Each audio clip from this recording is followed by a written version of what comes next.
When we look back at it, it feels like Sigourney Weaver was born to play Ripley in Aliens. The character got Weaver a ton of recognition, and it's probably her most famous role to date. But getting her on board wasn't exactly that easy. Believe it or not, James Cameron actually had to trick her to get her to take the role, and even planned a Ripley-Free Aliens. Keep watching this video for more on the story. First up, bluffing to get her on board. In a recent interview with GQ, James Cameron revealed how he literally had to bluff with Arnold's agent to get Sigourney to join the sequel. He was desperate, and since Weaver had no interest in playing Ripley, James had to pull out the big guns and play a little game of his own. Cameron called Arnold's agent, Lou Pitt, and went on a rant about how they didn't need Weaver anymore, and that it would be much better if they had just cut her character out of the film. Or instead of having to recast the entire film, it would be much easier to just rewrite it. We'll just cut her out of it, and we'll just cut her character out of it. We won't recast it, I'll just rewrite it. So I'm going to start on that tonight. He wanted to cast Arnold as the lead role in the film, and granted, he did join Predators a year later, but it was all a bluff. James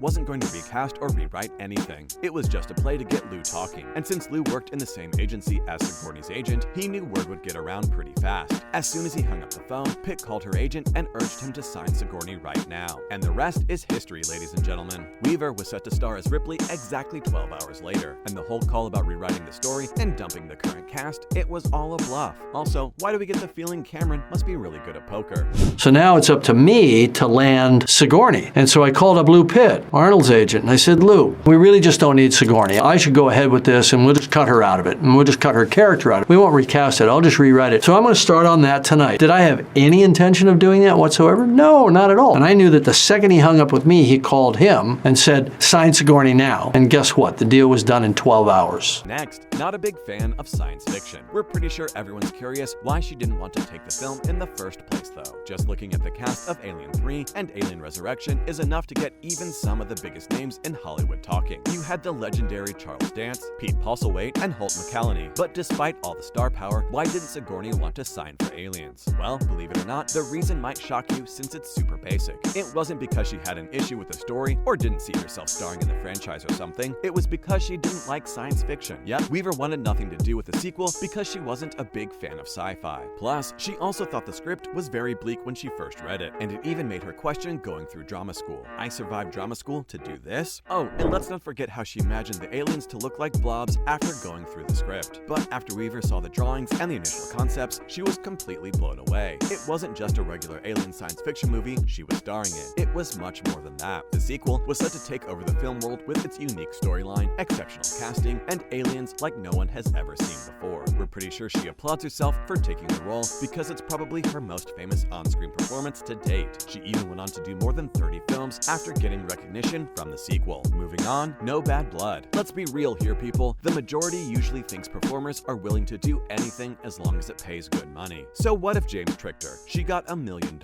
Shouldn't she be happy? It's easy to make it sound that simple, but in reality, actors and actresses are very conscious about the characters they play. They're usually very picky since a single role can both make or break you in Hollywood. And while we look back at the whole drama about how Cameron literally bluffed her into playing Ripley, it sort of makes sense why the director and actress would have bad blood. But it isn't like that at all. Both of them are really close and have even worked together on the new Avatar movie. Still, when they first started working on the set of Alien, they weren't exactly the best of friends. Cameron claims the first week on the set was really rocky since they both kept testing each other. We reckon that there was probably some friction between them since he pretty much scammed her into taking the film. And it was the same with Weaver. She said James was usually serious all the time, mainly because he had a lot riding on the film. But when the two of them sat down for dinner with the rest of the gang, she realized how funny and kind he was. It's history after that. Both of them have a really loving bond, and it shows whenever they're together. Now for what would have happened if Sigourney didn't take the role. While we're super glad everything worked out the way that it did, what would have happened if James was unable to come up with that whole ruse to get her on board? Would the sequel have survived without the stunning Sigourney Weaver? Well, if you ask us, we think it would have been a really good movie, but as far as resonating with the fans goes, it wouldn't have been the same. And since James was so confident about the storyline, he had absolutely no intentions of rewriting it, and that's why it was crucial to bring Weaver on board. Also, here's a fun fact. Before the baton was handed to Cameron, it was actually Meryl Streep who was the first choice to play Ripley. Sigourney was very much in conversation, but she wasn't the first choice. And while Streep herself is an amazing actress with some memorable performances, Aliens wouldn't have been the same without Weaver. Like we said before, it felt like she was born to play that movie, and after her first appearance, she pretty much became the life of the sequel. Plus, did you know Cameron actually claims that she was super interested in taking the role, but it was actually her agents playing hardball?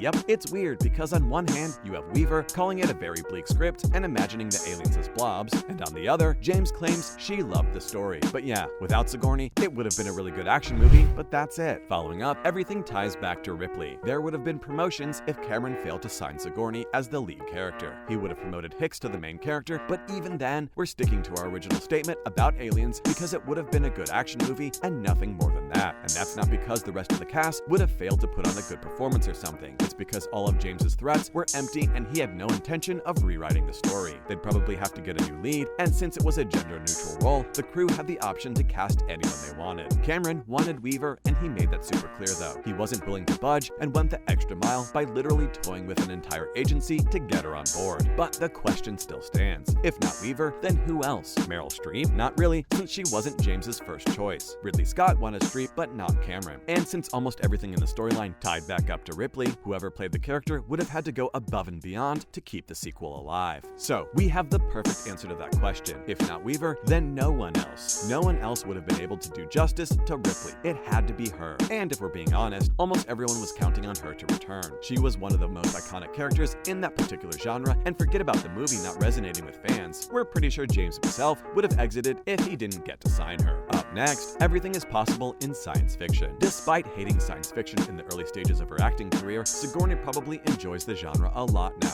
Let's talk a little about their most recent collaboration in the new Avatar movie. When the first part aired in 2009, it took the film world by storm. It grossed a mind-blowing $2.8 billion, overtaking Titanic as the biggest ever release. Sigourney starred as Dr. Grace Augustine in the first part, but it was only going to be a one-time affair in the series since she got shot at the end. But this is science fiction, guys, and everything is possible in science fiction. When Cameron sat down and started sketching out what he could do in Avatar 2, he had this ambitious plan to bring Weaver back into the film, but not as Dr. Grace reborn Pandora or something, as her 14-year-old daughter. Imagine how that conversation would have gone. We want you back for Avatar 2, and Sigourney says, but I died in the first film. Yes, but we want you back as a 14-year-old Na'vi. Believe it or not, Weaver actually spent a couple of months in high school to get back into the teenage mindset. And since the movie is literally called Avatar: The Way of Water, she also had to go through extensive underwater training, holding her breath for 6 minutes. 6.5 according to her, but we still have our doubts. Last but not least, working for a very long time. James and Sigourney are going to be working for a really long time. The legendary director has a few more Avatar movies lined up, and with Weaver making her teenage debut in the second film, she'll probably have to do a lot of growing up in the exciting series. That's it from our side, folks. So, what do you think? Would the Alien sequel be any good if Sigourney Weaver didn't star as Ripley? Let us know in the comments below. Remember, don't forget to hit the like button and subscribe to our channel for more interesting videos in the future. Thanks for watching, guys, and we'll see you next time.